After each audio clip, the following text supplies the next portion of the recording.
Hello guys, we are back with our next lecture. In this lecture, let us go through RARP.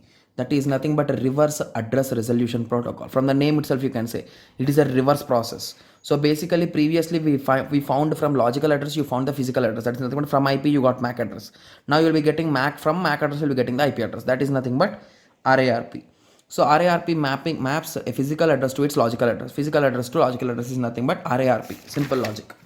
Okay, so the diagram will be in this way. So assume that this is a router and you are trying to get the address of D.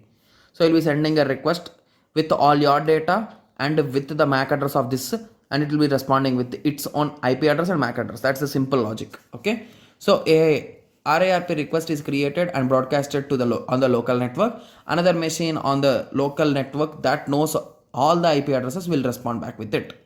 A simple logic.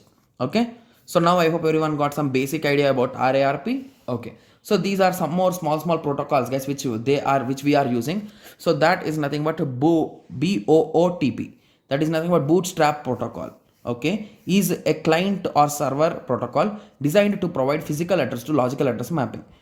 BOOTP is a application layer protocol. So this is an application layer protocol which transmits the same thing, guys, like from server to client. So that is nothing but physical address to logical address. Same logic. Okay. Similarly, DHCP, that is nothing but dynamic host configuration protocol, has been derived to produce the static and dynamic address allocated that can be manually or automatically be changed or modified. Okay. Okay. So it can be done both statically and physically or dynamically. Okay. In statically, it is a backward compatibility with BOOTP. Okay, which means a host running the BOOTP client can request to a static address for a DHCP server. A DHCP server has a database that statically binds the physical addresses to the IP addresses. So basically here we will be having static means I told you, like we'll be storing them in a table or in a database. So here we'll be storing them in a database so that the further access can be really easy to find and you can easily get from this particular point only, you can get everything. Similarly, dynamic. Dynamic is nothing but DHCP has a secondary database with a pool of available IPs. So here you will be having all the available IPs. This second database makes DHCP requests or dynamically. So when a DHCP client requests a temporary IP address, the DHCP server goes to the pool of availability or which are unused and the IP address is assigned for it. A simple logic.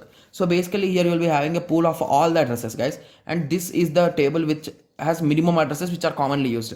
So once you get an address, so you'll be getting the address and you'll be finding this and you'll be storing it here. So further, whenever you come, you can directly come here and you can check. So that is the main logic behind this. Okay, so I hope everyone got some basic idea about RARP, BOOTP and DHCP. Okay, so in the next lecture we'll be going through internet multicasting, guys. Okay, so let us meet in the next lecture. Thank you. Thanks for watching.